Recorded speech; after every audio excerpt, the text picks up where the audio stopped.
All right, greetings. This is Professor Griff. And of course, you're on live. We're going to give a few minutes for everyone to kind of come on in.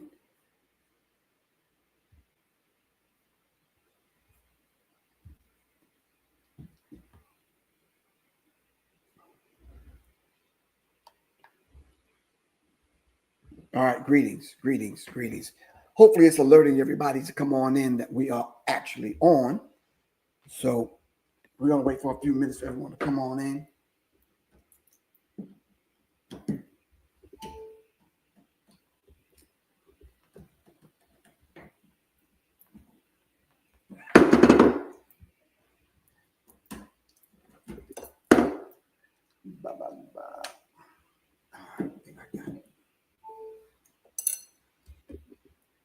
All right.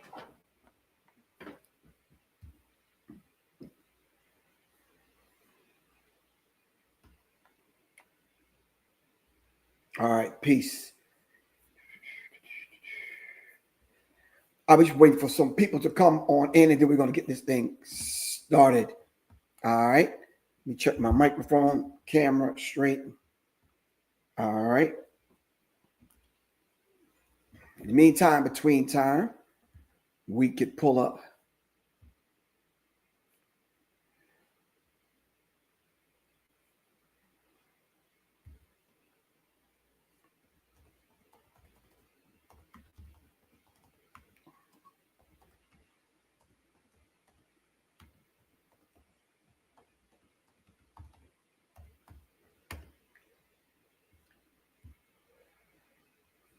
All right, let's see.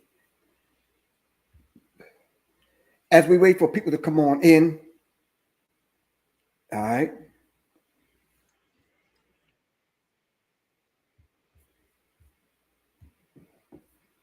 As we wait for people to join us, Master Lee, how you feel? What's good with you?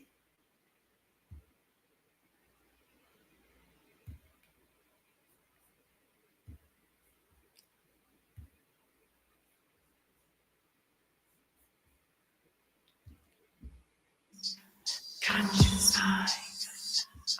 Conscious mind. Conscious mind. Come, enter into the mysterium. Songs of the soul and water springing from stones. Just call me Miriam. Womb oracle, mistress of the elements. Temple doors are open as womb church benevolence. Star of the seas with harmonies with resonance. Call on the trees and honeybees with reverence. Gold coins, embellishments. Mahalakshmi, gold vessels and water poured by elephants. Everything with relevance. Conscious offerings we bring with gold strings and eloquence. Through divine intelligence, we channel key codes and scenes we light beings inheritance. Spiritual developments. Bliss and ecstasy we free so you can see the evidence. Clear with no impediments. The great awakening we bring, we water free from sediment.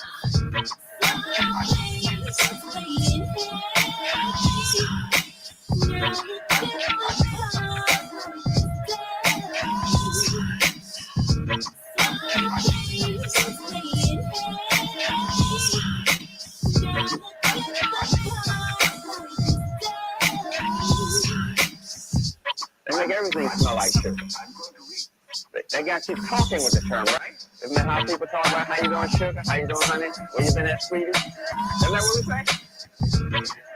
We're constantly reinforcing our addiction. Subliminal.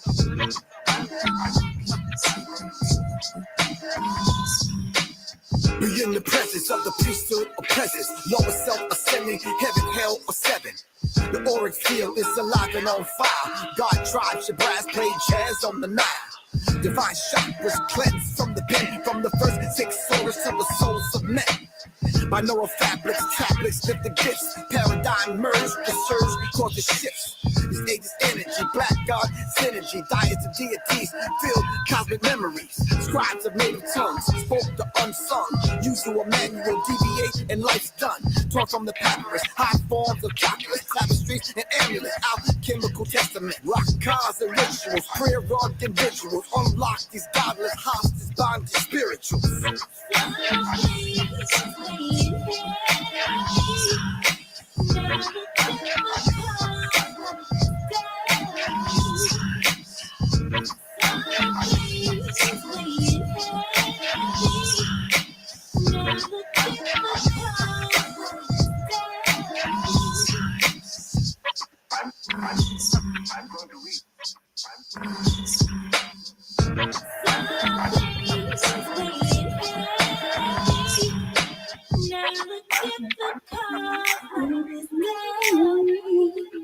Unlocking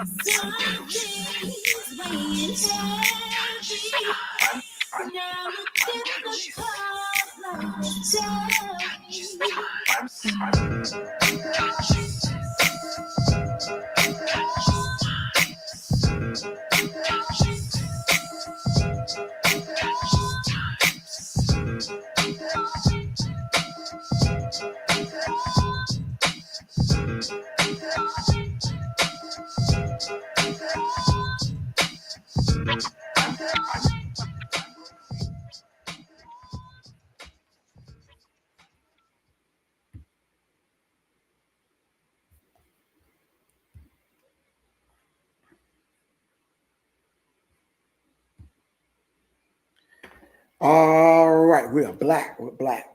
All right, greetings, families. Professor Griff, and of course, you all already know. In case you don't know, we had planned to do this kind of talk in reference to the event that we have coming up this Saturday. Let me put it up on the screen so people can take a screenshot. See it for it's the birthing song mantra and the yoga of sound. But before we dive into that, we're going to go over when Saturday, where it's at the Temple of Love, 6467 East Strickland Street, Douglasville, Georgia. And of course, it's going to be live streamed via Zoom.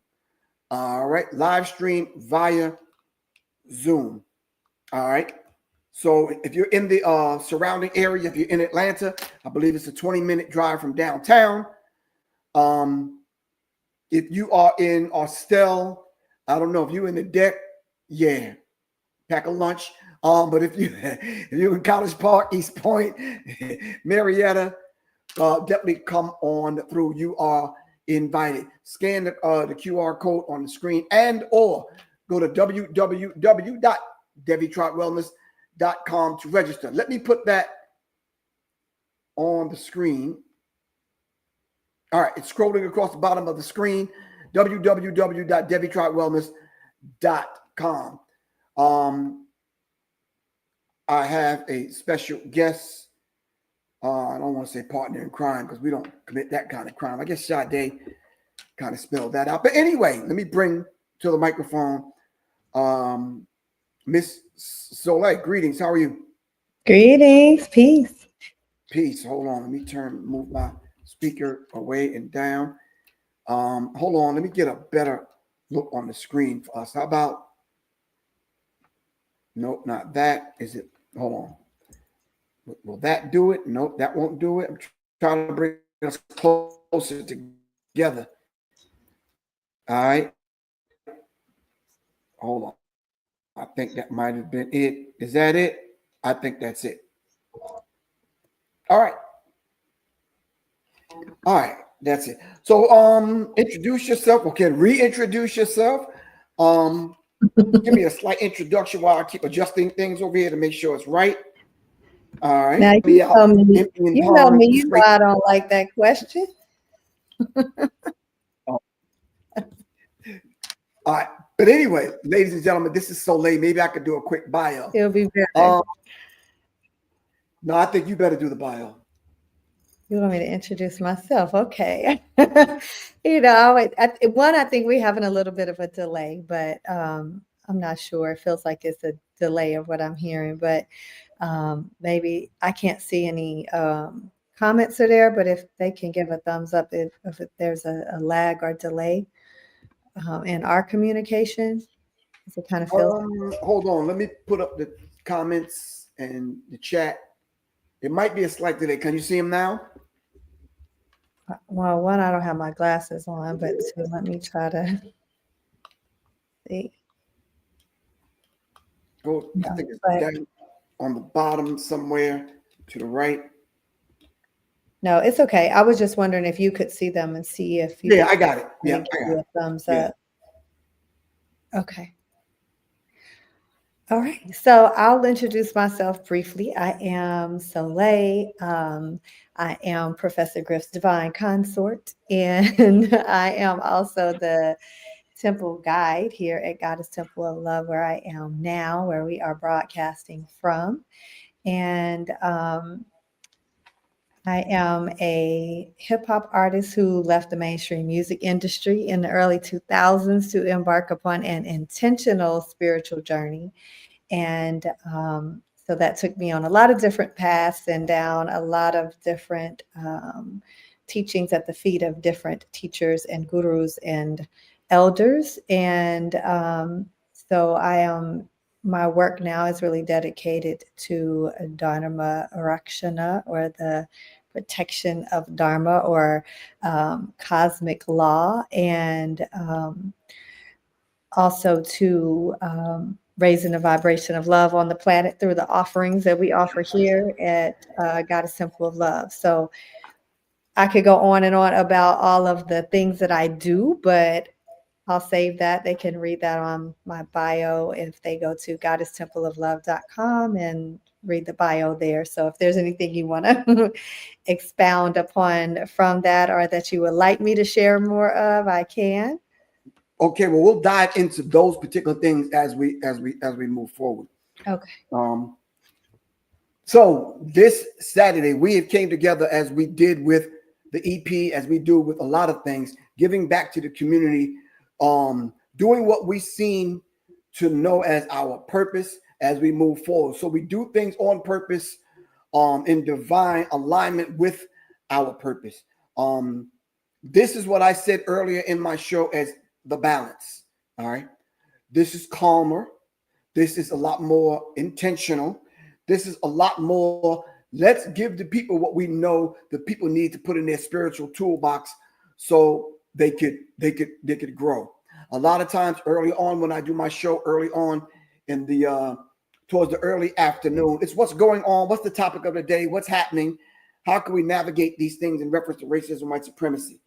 This has to be that moment, that time of the day, those times that we kind of come together, balancing the masculine and the feminine, so we can help bring some kind of different level or a higher level of understanding, not only of what we do, but some of those sciences that we need to incorporate and into our daily lives.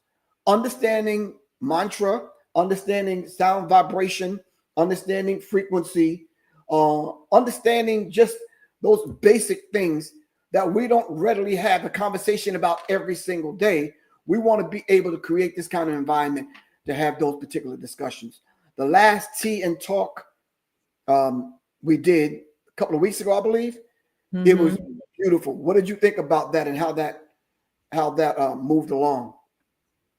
Yeah, it was beautiful to be able to have that. One was actually because there is sometimes a free and open to the community component that we're offering. So that tea and talk was just free and open to the community. And then there was a donation-based portion, which was the Agni Homa, which was the fire ritual that was done because it was Guru Purnima. So we did a fire ritual to my guru, my Sri Vidya Guru. And but it was beautiful to have the community, and also to have some brothers in the space, because usually what I offer here and throughout my workshops, retreats, classes is primarily geared towards women and women's wellness and teachings, feminine form teachings, specifically for women. So it was beautiful to have the space open to everyone, and to have, we had a young teenager here, we had some older sisters in their 60s to every age in between 20s. I think we had somebody from every age range, 20s, 30s, 40s, 50s, 60s, teens, brothers and sisters here in this living room of the temple space where I'm sitting now, just gathered around the coffee table, having tea and discussing, spiritual principles. Specifically, that week was on wisdom and the guru principle as the guru within us. And so yeah, it was beautiful. And then this weekend we're having this tea and talk is donation based, and I'm gonna let you tell them more about that when you get ready to get to that point. To that point. I think we're at that point. So y'all can join us Saturday, August 2nd, 2025, from 2 p.m. to 6 p.m. in person at the Goddess Temple of Love, which we're here now in Douglasville, Georgia. You could go online at www.devitribewellness.com, which is at the bottom of the screen. But now, if you are not in Georgia and you want to kind of be a part of this, we're actually Zooming it via Zoom. All right. And if you want that link, like we said, it's a donation-based kind of thing. And like I said, you could go to www.devitribewellness.com. This tea and talk will include a practice of mantra and yoga of sound, right? And I think that you got to educate a lot of us about it. All right. One second. I'm going to do a lecture slide presentation, not anything long, short. We're going to do a Q&A. And of course, my audio book is going to be available along with the ebook. Now, the practice of mantra and the yoga sound, can you kind of give them an understanding of what that is? And then we can move forward as to what this book, The Birth, is about in the birthing song. Yeah. So we'll gather and definitely share tea in a very mindful, intentional way. And my portion of the offering in regard to the yoga of sound and mantra, I mean, the yoga of sound, when we talk about the yoga of sound, we're talking about nada yoga. And so that's the practice of using sound, external sound, internal sounds to really quiet the mind and to help awaken our consciousness. So we'll be using sound and listening internal and external sounds, as well as working with mantra. There'll be an offering of some open mantras that we'll practice together, and a pranayama practice as well. So using pranayama is not just breath work as it's often called, but I won't go into that teaching tonight, but we'll have a practice of pranayama with the breath, as well as some work with sound and mantra specifically. So the lineages that I'm initiated into, in Tantra is a lot of mantra and use of mantra. And so I've worked with mantra and sound for many, many, many years when I left the music industry and went on this intentional path of seeking. I was teaching a lot about sound and music and vibration and how it impacts us on every level, physically, mentally, emotionally, spiritually. And so I had done a lot of study on sound and music and how it affects us. And then being initiated into traditions that are mantra heavy really went into spent a lot of years. It's still a very big part of my practice. Every day I'm sitting and chanting mantras, but I'll be sharing some open mantras that anyone can use and chant to help clear the nadis of the body. Nada yoga, when we talk about the yoga of sound, and nadi, the nadis of the body, which are said to be about 72,000 in the body, these energetic channels in the body that sound has the ability to affect. So to clear blockages and emotional traumas and cellular memory and so forth. So we'll be working with one or two. We'll see how I'm guided to offer at that time, though, the chanting of mantra before you share your newest work, which has a lot to do with sound. All right, that's what I was going to. That's what I was going to say at this intersection. How does the mantra of sound parallel to the idea of the birthing song? How does mantra parallel with the birthing song? How does the mantra of the yoga of sound, the idea of the sound? I guess there's a way that you do it when you're chanting mantras, and how does that parallel with the idea of being having a song speak you into existence, a song being with you for your entire life. Um, us walking in rhythm, us thinking in rhythmic patterns, us the prayers that we pray are in a rhythmic pattern, the chanting, the ohms, those things. How does it parallel? How does it connect? Where does it connect? Where does it intersect?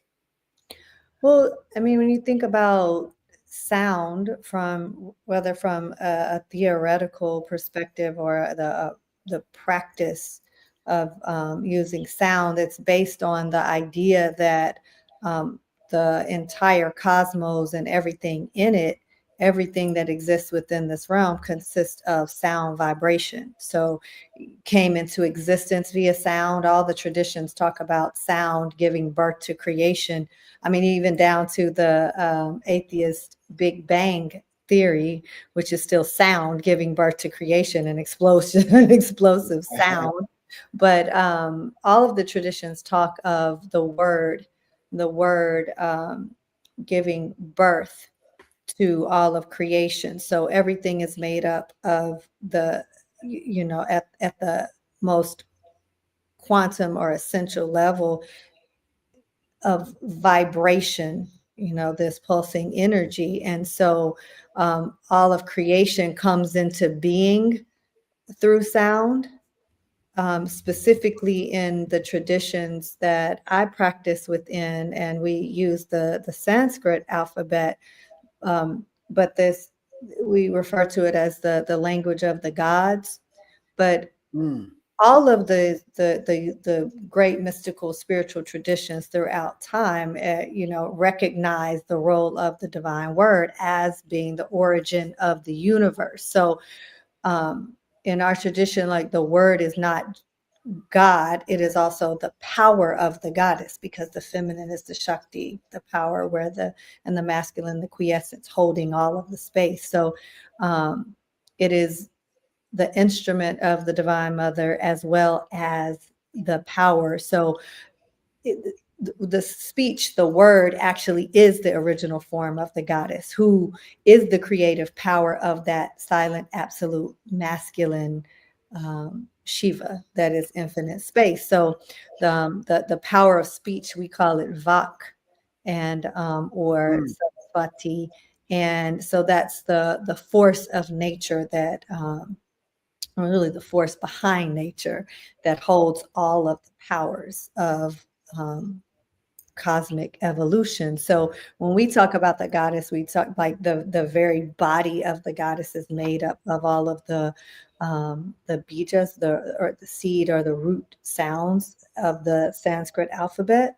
And then she puts them all together to form all of the different beings and creatures out of the vibratory power of the word.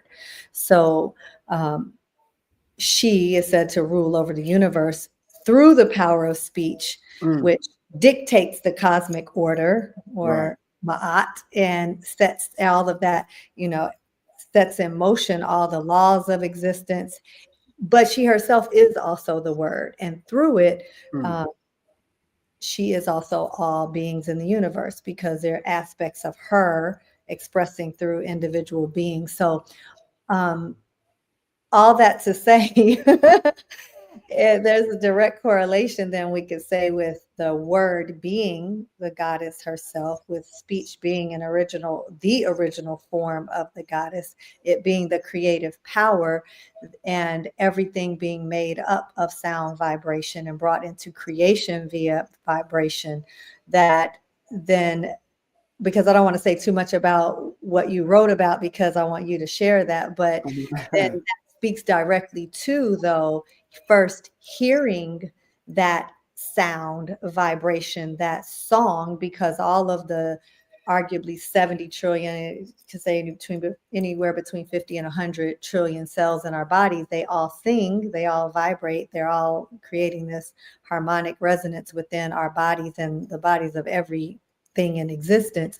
And but those things all singing. And so what you're talking about in the birthing song and the the Himba tribe and them actually listening for that song Mm. first and then calling it into the womb because they're hearing the song of this being that they are calling into the womb to give birth to Right. before it's even in the womb. So I think it's a very beautiful and deep and powerful way to consciously create, to consciously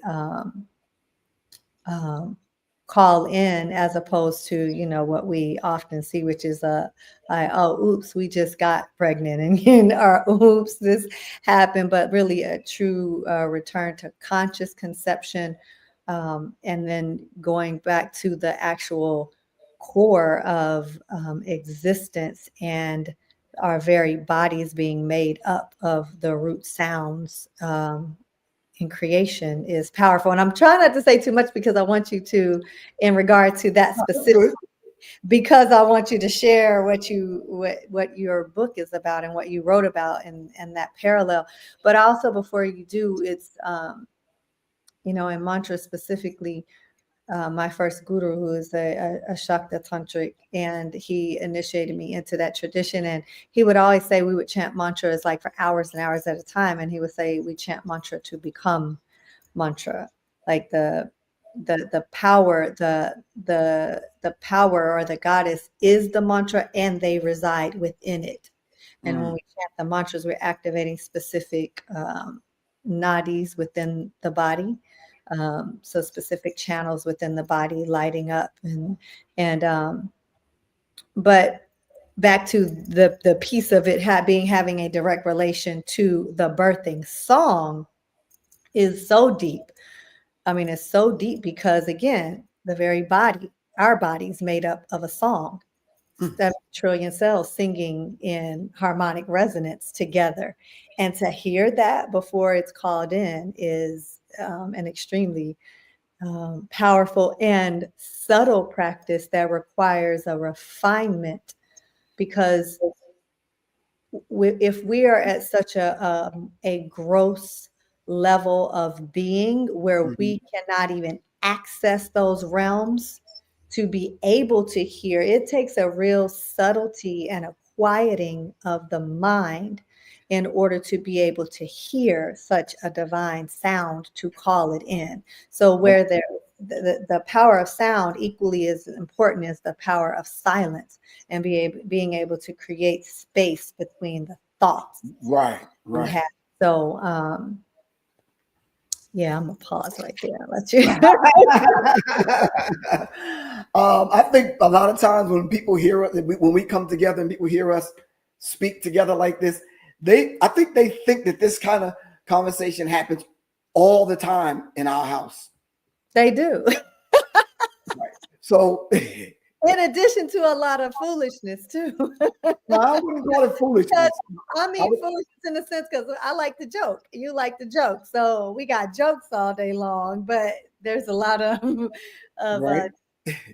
deep conversations also around things that we share, that we practice, that we teach, that we study, that we're students of, as well as a lot of jokes in between. Right.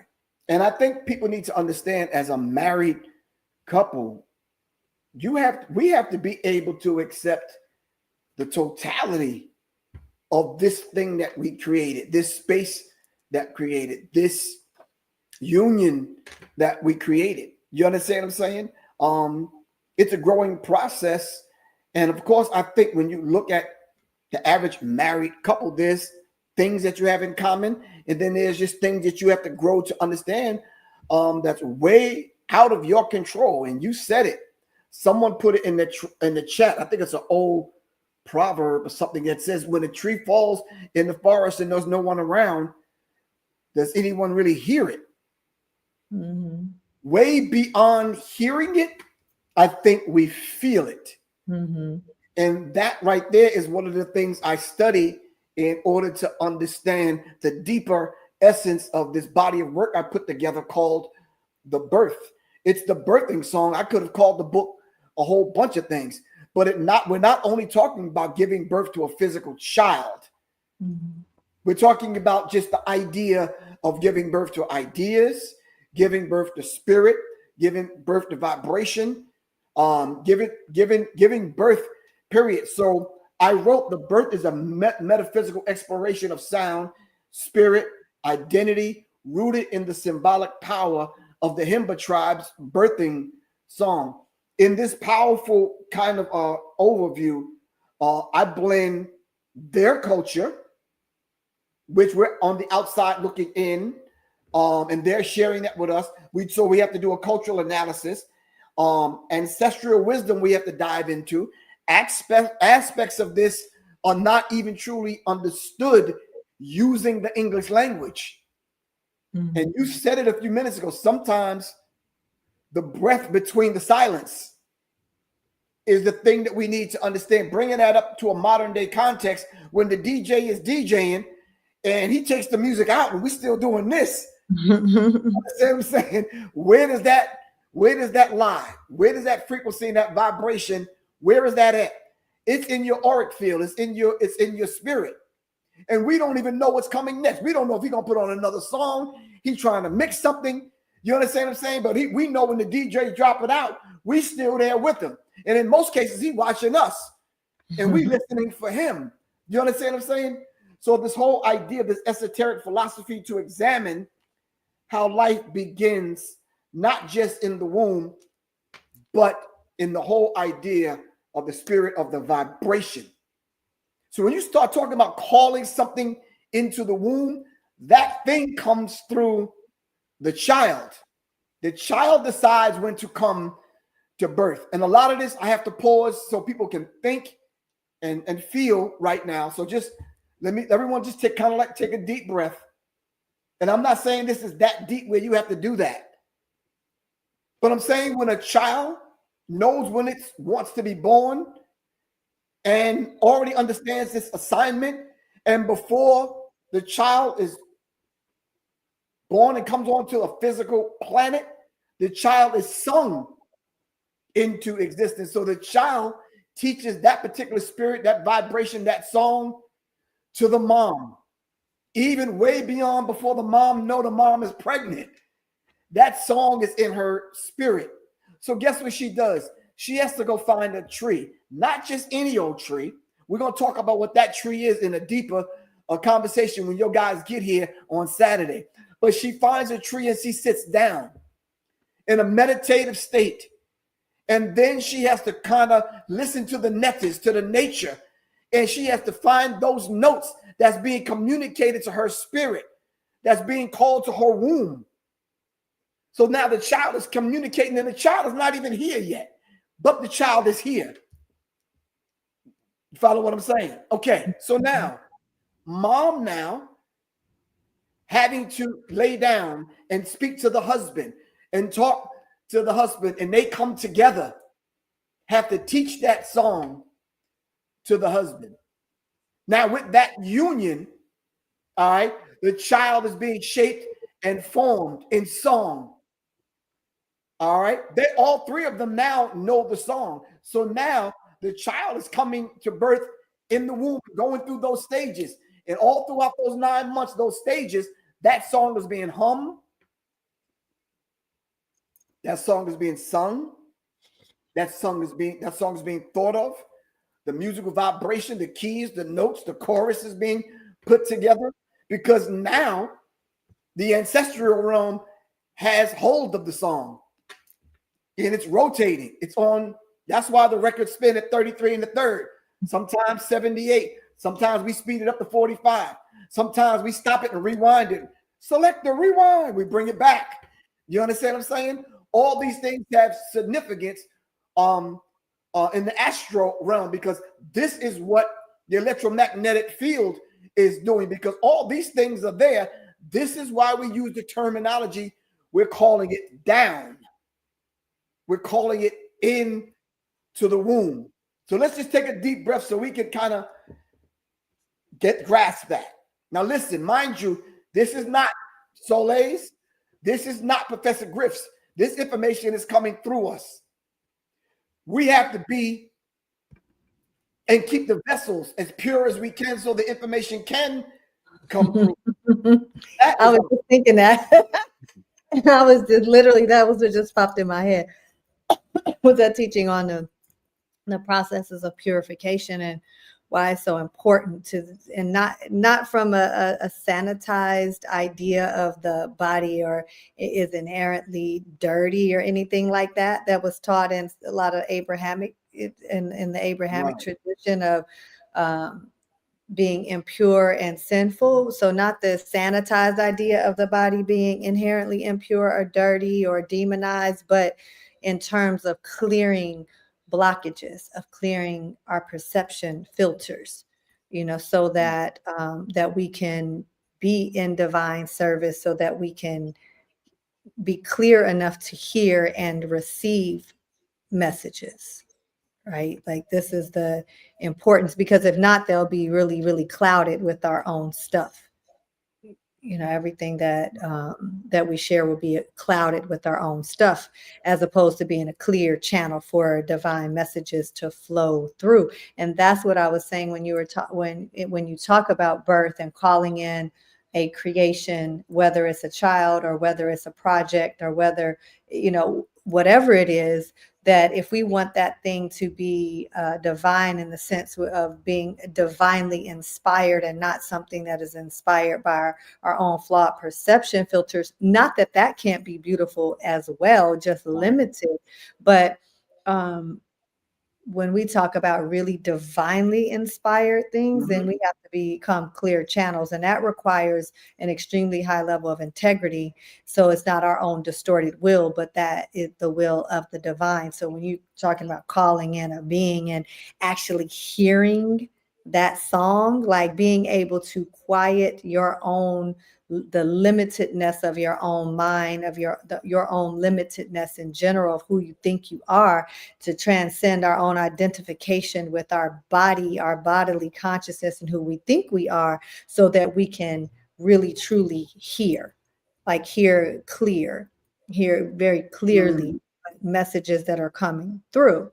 And that takes preparation, preparing the vessel to become a channel to receive clear messages, which is what I would and you can share more of that whenever or they'll hear that when they get your book, the ebook, or when the printed version comes out. But I don't personally know what their particular processes of purification were, but I'm pretty sure there were processes of purification or preparatory practices to prepare the body to be able to receive the clear message of what that song was, of what they were calling in, because that takes a very, very, very subtle an ability to hear and feel and intuit on a subtle level. Right? It's interesting that you would ask that. I'm trying to pull the book up now. Hold on. I don't think it's going to allow me. Hold on for a second. It might, so people can just kind of see the cover. 1 second. Hold on. Give me 1 second. Nah, it's not going to allow me. All right, hold on. Let me just close this. If you're just tuning in, this is Professor Griff, and this is Solé, my wife, and I am definitely her husband. I'm a little bit taller than her, but anyway, we're doing a talk this Saturday. All right, this Saturday at the Goddess Temple of Love in Douglasville, Georgia. The birthing song, lecture and slide presentation, the mantra, and the yoga of sound. Myself, Professor Griff, and Solé. Saturday, August 2nd, 2 p.m. to 6 p.m. Scan the QR code on the screen, and it's going to be live streamed via Zoom. In order to get that Zoom link, you have to go to the website that's scrolling across the bottom of the screen, www.debbietriedwellness.com, in order to register. All right, it's donation-based, so support the platform, fam. So let me just show you the cover of the book. When I first designed the book, the cover, Solé, someone said, the birth, you're talking about birth and how women give birth? I'm like, no, it's a little bit deeper than that. It's kind of like both and. Like, yeah, exactly. and. Yes, and. All right, so let me veggie back off what you just said. In reference to, you don't know what preparation that they went through in order to prepare themselves to do that. So let me just ask a question. I'm going to throw it out there. And you just give it back to me. However, what do the average woman, black woman in general, how do they prepare to give birth? You asking me or are you asking the audience? I'm just asking the audience. I'm asking the audience, but you can answer that because the Himba tribe, a lot of women don't even know when they get pregnant. So the whole idea of preparation and preparing for that particular thing, they may be in love, they may be feeling, dude, they may be everything that they imagine that their life could be with this individual making love. They could have Smokey playing Luther or whomever. They could have the flyers incense or whatever. You understand what I'm saying? To create the mood. But is that preparation to give birth to that divine being, though? So let me tell you, the Himba tribe, of course, it's in Namibia, Africa. And there in the Namibia, Africa, in that part of the region where the Himba tribe exists, they walk on red clay. So these women, and please get a deeper understanding of this. Don't take any of this on the surface because you have to study this. These women do not bathe. They don't have running streams of water in most cases. So the Himba women have to bathe using mud, using the netters, using the wind. All right. So they bathe using mud, and mud cleanses the body, cleanses the pores. All right. And this is the thing that keeps them healthy, keeps them clean. They brush their teeth with wood from a certain kind of tree, and they don't have cavities. All right. They're healthy. Most of them are not overweight. All right. When you see them a lot of times covered in red mud, and this protects them from the sun. It keeps them cool. This is their quote unquote preparation. All right. So then when they meet a man comes with the symbolic beating, they call it. And when he's attracted to that woman, of course, the elders have to be involved in those particular ones that are responsible for everyone in the community. But he finds his mate and he gives her beads, and that's when they start. He gives her a necklace, and that's when they start the process. Way before any of them know that they're going to have a child, the child is already being brought into the existence. So I wrote, life begins in sound. Purpose begins in vibration. And the sacred beginnings or beings in silence, where a song is waiting to be heard. The father is waiting for the song. He doesn't know the song. Mom doesn't know the song. It is the child yet unborn that teaches the song to the mom. So when you start talking about a divine being, all right, this is those preparatory things that happen prior to this child physically coming to a physical planet. The date of the child is not given when the child comes out of the womb, and this is the birth date of this child. And then they go through a naming ceremony. If that name is not in sync with the child's purpose via the song, then no, the child doesn't get a name for a while. And I'm sure you've had these rituals in the traditions that you study in naming ceremonies. So then the family, mom, dad, and the child have to teach the song to the village, to the elders, to the community. So every step of the child's life, I should be going this way, every step of the child's life, every moment, all right, the child either goes astray, has an important event, guess what they do? They sing that song. Mm-hmm. That's the birthing song that will stay with you the rest of your life. So, beautiful wife of mine, guess what happens? We at whatever age we at, we find those favorite songs. But guess what those songs are kinship to? Your birthing song. Mm-hmm. So you like New Edition. It's something about the vibration and the spirit in those songs that's speaking to you, to your birthing song. Mm-hmm. So until we find and reconnect back to the birthing song, we can't truly say we know ourselves. What is your song? I know what our song is that we played at our wedding. Mm-hmm. Shout out to Alexander O'Neal, but I'm saying we played Never Knew Love Like This. Then that was your pick because I picked the other one. So we have a few songs. What was the song you picked? We had a few songs. We had a whole playlist. I remember you And saying. you know, I love Alexander. That's my boy. I remember you saying "Always" by what's the sister's name? I remember the song is "Always," but there's a few songs. Pebbles? Yeah, no, there's Pebbles. a few. Yeah, there's a few. So yeah, but it spoke to who we are as a union coming together. Well, that's the thing. Like, it spoke to the creation because when two people come together, it creates a third. Whether you have a physical child or not, the relationship itself is a third creation. It becomes its own thing that has to be tended to. That is includes us, but is also not. It's not separate from us, but it is its own separate entity that we have to now nurture and nourish and take care of as its own thing. Now that we know the song, So that baby has its own songs. the child that is. So now you and I both spiritually have to know the universal harmonic life frequency. Yeah. We have to vibrate on a certain level, coming together, creating that child, bringing that child to a physical birth. We have to be in sync, not only with ourselves, but the universal harmonic life frequency, that primordial vibration.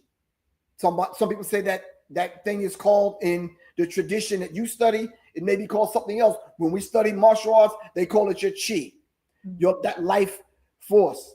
Mm-hmm. The frequency that has to vibrate at, I wrote here, the positive frequencies include 528 hertz, which is the love frequency known to restore DNA and open the heart. 396 hertz for releasing fear and guilt.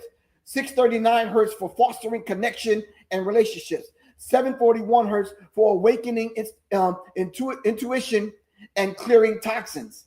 852 hertz for spiritual awareness and return to the soul consciousness. This Friday is my born day. I'm about to close 64, enter into 65, having to make another rotation around the sun. What rituals do I have to go through in order to clear the path and clear the way? Today, I said in my mind, I know what to do. I have to wake up early. I got to clear my ancestor altar. I got to change the cloth. I got to make sure the ancestors are pleased. I got to give them everything that they need so the Creator could speak through them to me. The ancestors speak to us from within us. I have to be able to respond, and I can't have a dirty altar doing that. All right? We don't show our altars because our ancestors don't want to be seen in that way. They're not for anyone to see. And as you already know how I move, my prayers are between me and the Creator. For no one to critique how I stand, whether it's palms up, the prayer hands, bringing the left and the right hemispheres of the brain together, bowing, eyes closed, with socks on, without, facing the east or whatever. That's for the individual. All right? Whatever tradition you study. But yet I have to kneel down in front of my altar and I have to ask and be quiet in order to receive. All right? Different traditions do it differently. But I'm saying all that to say this. I have to think and breathe and feel using a certain harmonic frequency to be in tune with the self. Sometimes you ever wake up and say, something, I just don't feel right. At that moment, you should get with yourself. Because now you're about to pass on that spirit and that vibration to everyone you meet during and interact with during the course of that day. All right.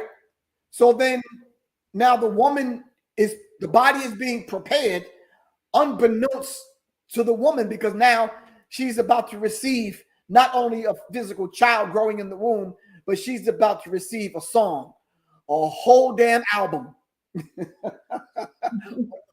Probably a remix, probably a 12-inch. You understand? But nonetheless, she's about to receive that song. I know what you're thinking, so stop. I know you. She's about to receive that song, but you could come on, you crazy.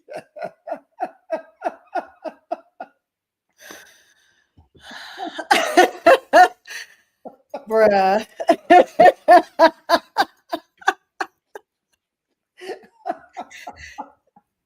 That's that. I'm just gonna be quiet. Yeah, okay. I wrote the creator and the creators, plural, because woman is now the co-creator, right? Put you on a planet at the time you were supposed to be on the planet. This is called your purpose on purpose. And your child assists you in understanding that particular process. So Saturday, when I tell the story of how that happens and that whole entire process, we'll be able to pull the esoteric lessons from it, the metaphysical lessons from it. Life lessons we're able to pull from that, but that particular story. Now, there's stories that are being passed on in the oral tradition. And I think me and King Simon, me and Black Dot, and I think you and I often have this conversation. The oral tradition is lost. Those stories that we used to get sitting on grandma's lap, sitting on Mud Deer's lap, you know, and she tells those stories, and then we take those stories and we pass those stories on. Now, I'm gonna be honest with you. I get tested every other week. There's a granddaughter of ours called Sage Lotus Weed that had me telling stories I got to make up on the spot, man. You understand what I'm saying? And if I didn't have a toolbox full of information, I wouldn't be able to craft those stories for her. But those are the stories that I think she might remember when she says, my granddad, Professor Griff, told me those stories, and I remember some of those stories. So before there was light, there was sound, and before there was sound, there was the silence waiting to be a song. Mm-hmm. Mm-hmm. Sometimes we have to be quiet in order to receive the divine instruction. Mm-hmm. All right. The birthing song of the Himba tribe. That song becomes your soul signature. All right, your soul signature. And this is the thing that dictates your movement, how you vibe with people. Fine tunes and cleans your auric field. And sometimes you have to go sit still and cleanse your auric field, cleanse your chakras. Whatever rituals you have to go through, chakra clearing and cleansing. All right. Sometimes we have to do that because sometimes we meet people and try to vibe with people and we just don't click. And your song, that needle is scratching and that thing is repeating itself over and over and over. When the creator have to keep bringing you back through the same trials and tribulations until you get it, that's what's going to happen. Clear your energy field, clear your auric field, and clear those people away from you, all right, that's polluting and dropping toxins into your spirit and your auric field, damaging your chakras. All right, so we have to understand that this is a very real science. Sometimes we don't know the language. Sometimes we don't know the concepts, but let's not negate how we feel. All right, we tend to always want to get here and what we think about a person or what we think about a situation, but how do you feel about it? All right, and sometimes, most times, that shit kind of direct your conduct and your action, and that feeling should speak to you to a level of your consciousness. And sometimes we ignore it. That voice that speaks to us from within us, I don't ignore it. Sometimes in the traditions that you study, don't you have to go to the cards? Don't you got to pull a card? Well, that's is one tool I use. Yeah, it's a tool. It's a tool. It's not a have to, but it's a tool. So yeah. In certain traditions, they throw cowrie shells. Yeah. In certain traditions, they throw bones. Yep. So whatever that tradition is, all right. A lot of times we have to tap into a deeper science, and even in order to even understand those particular concepts, in order to kind of come to a conclusion about how we should move. All right. So we're going to take a deep breath because I see a couple of people had a couple of questions. I'm not sure at this moment. You want to field a couple of questions? Yeah, we can do a couple questions. I saw a couple of questions, but before we close, because I had a puja to do. So right. All right. So we're going to take a few questions. So we're going to close this out. All right. Anyone have any questions? Now keep in mind, and I want everyone to know this song stays with you. And it's even not only your birth song, but this is your death song. This is the song. And universe means one song. Like this is so much we could talk about in regard to that. We'll share more Saturday, but there's a lot to share in regard to song and sound and healing and creation and all of the things that started opening the box on today. This gentleman or person wants to know what is the secret for longevity in a marriage. Well, this marriage ain't even been long. August 27th will be how many years? 8. It feels longer. It seems longer, but we've known each other a really long time, but we haven't been together in relationship in this way for a really long time. I mean, I guess that's a long time too, but right. But I think people need to understand there is multiple things we have in common, like martial arts, art,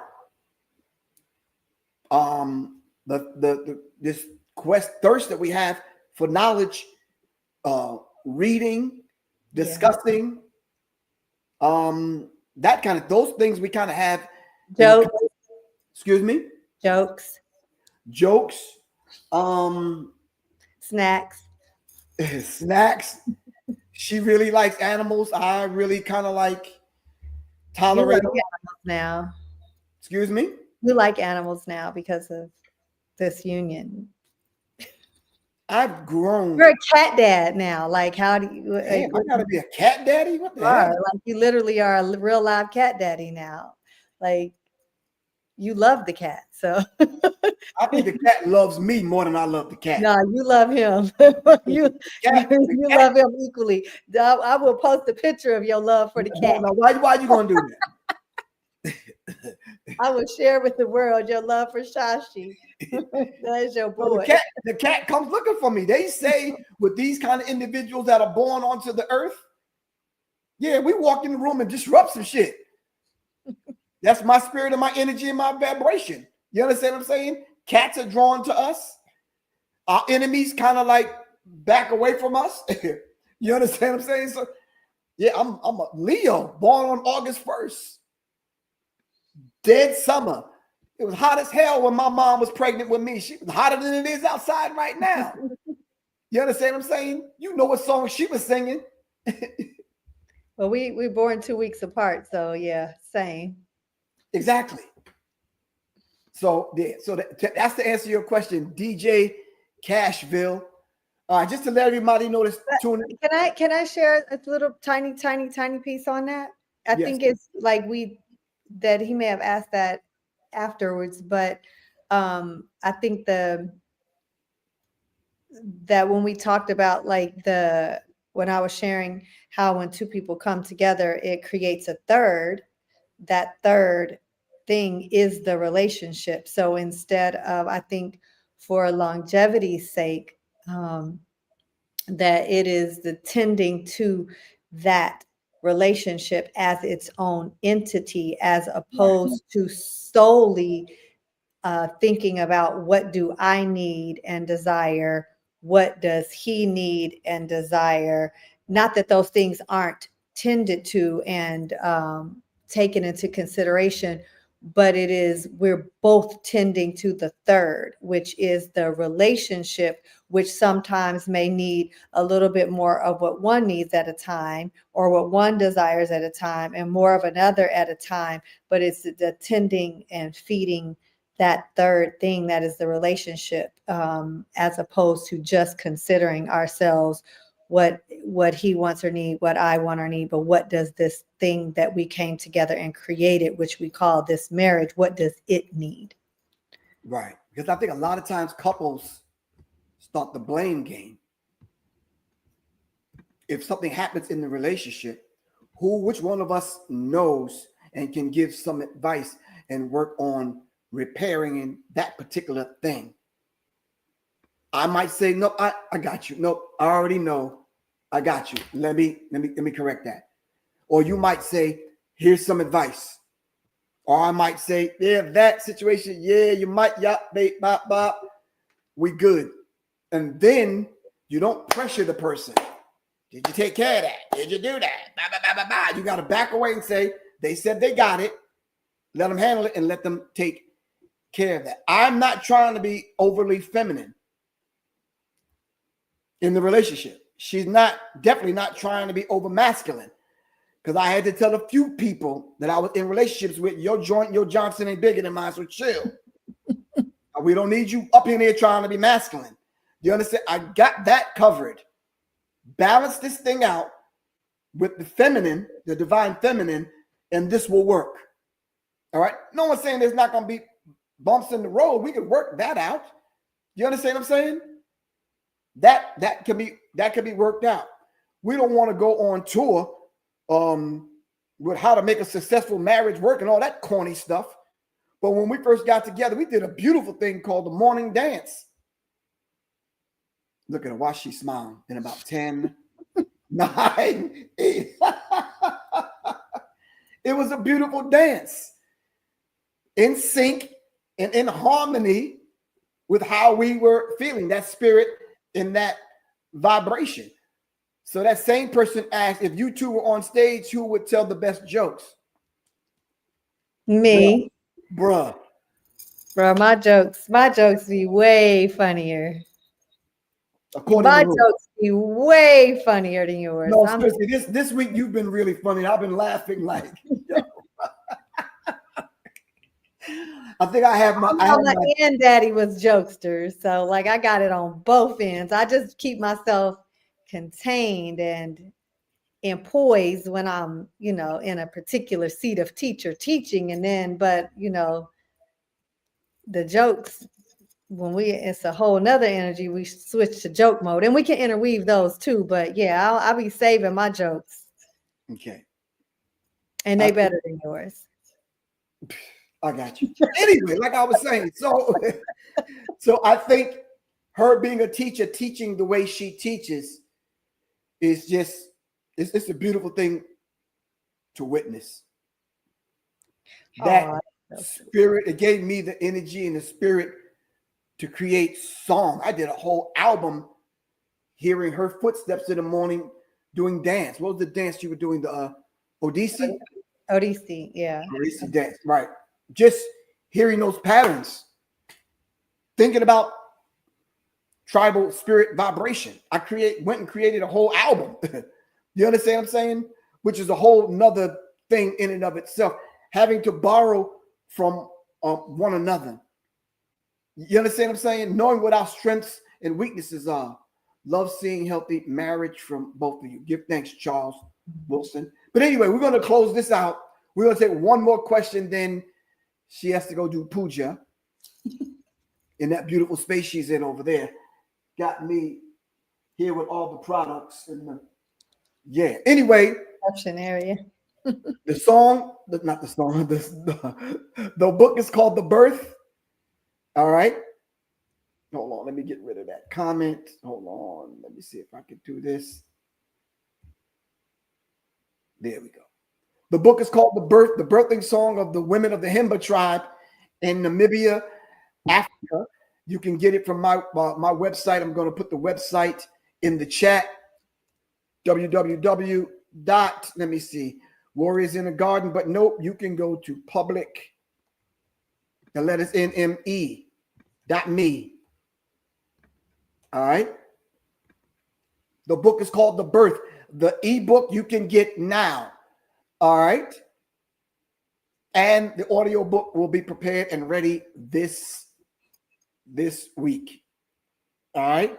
I decided to do an audio book simply because a lot of our people, having a hard time getting through. The book is roughly under 150 pages, so people are having a rough time getting through my 300-page books that I have put together.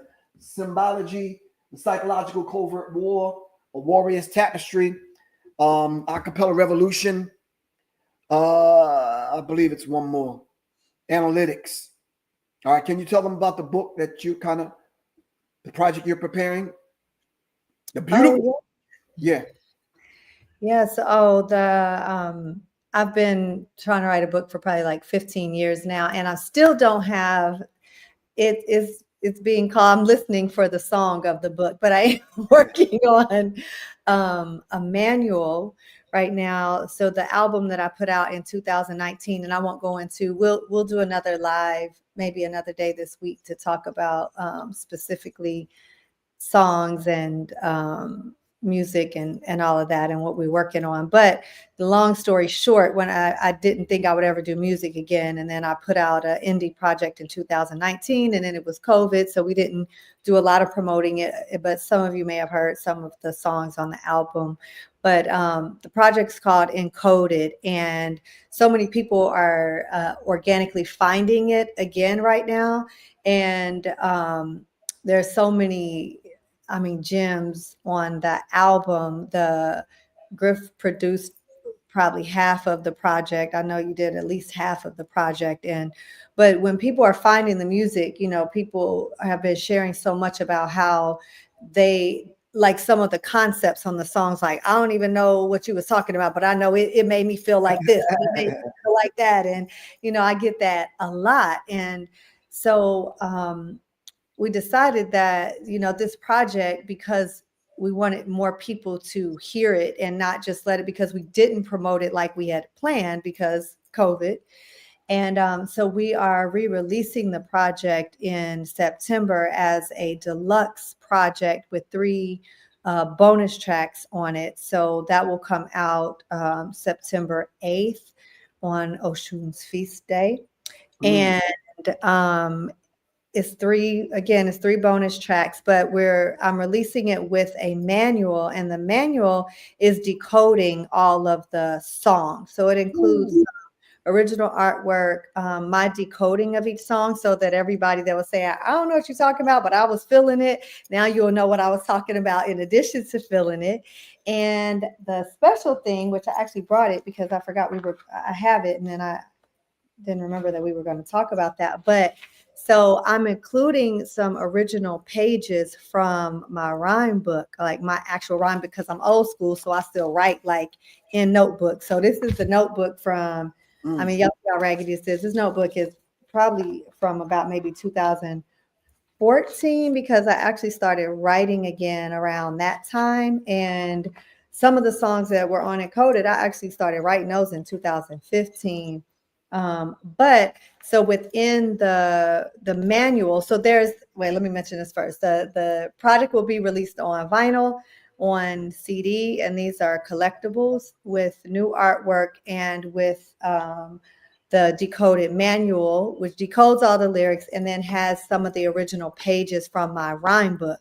So I actually have, like, you can see this. This is actually how I write. So you'll be able to see some of the creative process of how the songs are made, because these actual pages, copies of these pages, which are, some of these are song concepts, but most of these will be like lyrics. There's sketches in here and different things. But like this is when I was writing the song, the formula. So you can see all of this kind of creative process and how I wrote that.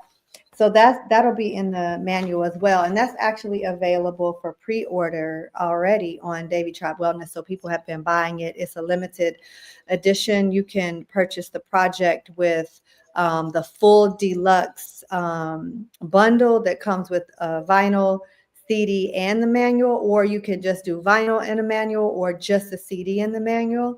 And again, they are a limited edition and a collectible. So yeah, I'm excited about finishing that and getting that out. So I keep telling Griff, don't call it a book because it's I'm calling it a manual because I am working on a book that I've been working on for probably 15 years and it hasn't fully manifested yet. So this is my first, this is more of a manual, not a book per se.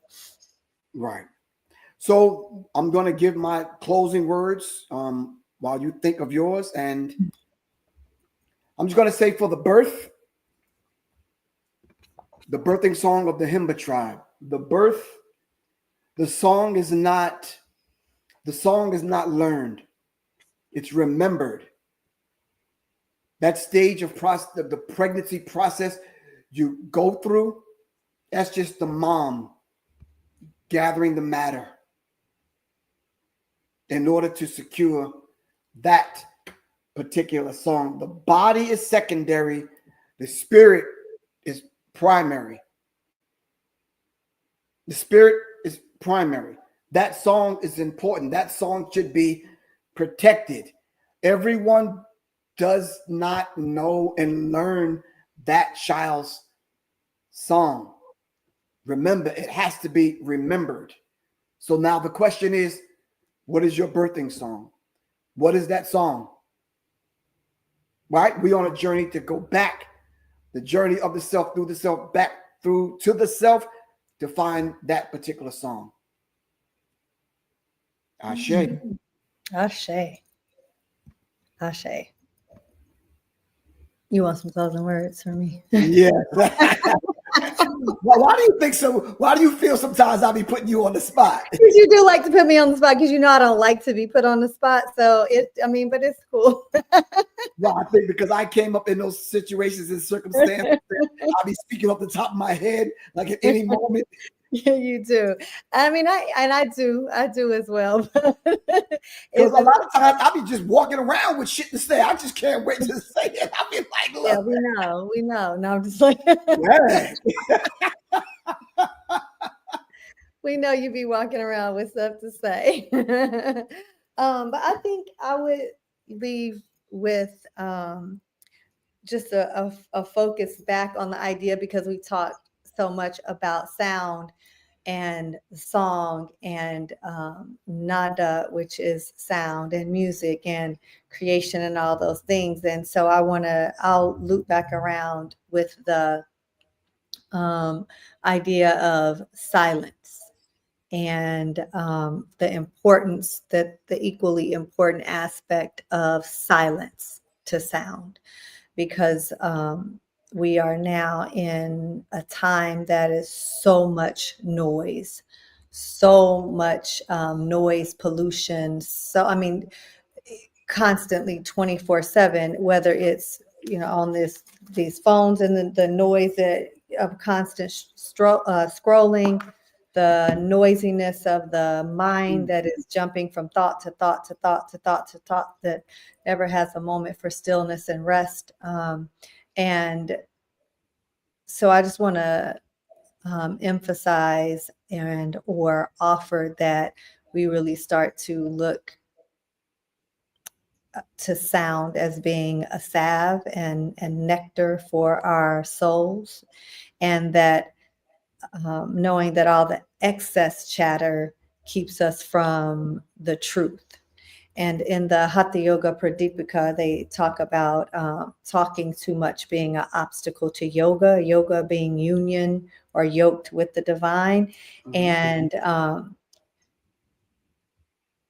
it's a lot of excess chatter and noise. And I think that it's important that we all pause before we speak and become more conscious of what we're listening to, because that becomes the thoughts, which becomes what we think, which becomes what is in the mind and driving us. And when there's so much bouncing around in the mind because we've been habituated to focus so much on the content of the mind, then we don't have the space to hear the divine songs of creation that are coming through.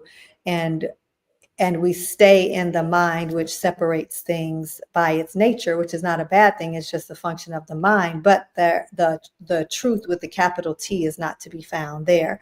And when we are in silence more, silence has the ability to bring us into the heart, into the knowing heart, where we hear what Louisa Tish would call the she who whispers, but you can call it what you like, the Holy Spirit, or the whatever you would like to call, speaking, the ancestors speaking to you from within you. But we can't hear the divine messages regardless which divine space they are coming from, if it's too much noise and chatter. So as much as we spend time listening to music, listening to our own thoughts, listening to all of the noise that's outside, listening to all the stuff that is constantly bombarding us as we scroll on the phone, that we find equal amount of time to be in silence so that we can access the truth in the heart space. Give thanks. All right, family. Thank you very much for sitting with us. We really appreciate that. Like I said, this Saturday, we'll probably have to come on one more time before Saturday.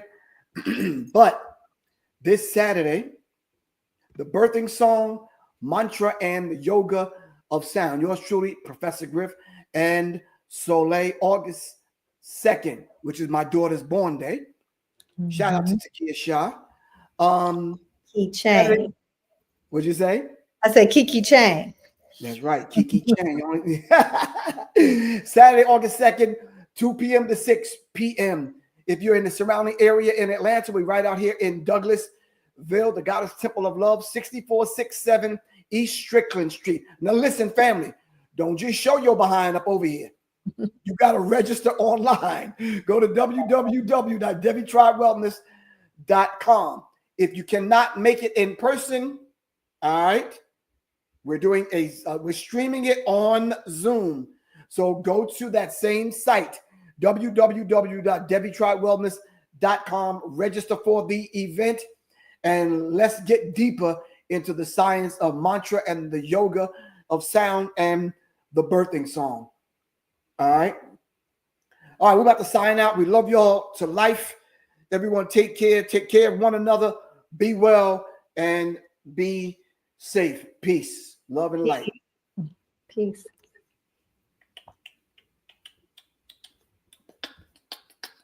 Don't tell no jokes because I'm just about to close this out. I knew you was about to. I'm looking for my glasses so I can see how to exit out. I'm like, I don't even know. I can't even see my screen to leave. Black people say, oh, y'all, hold on 1 second. Let me close this thing out. Oh, I see it. Please. I know you got like 2 jokes to tell. I can see it. I feel it. Hold on 1 second because I'm on Instagram also. Hold on 1 second. All right. Peace, family.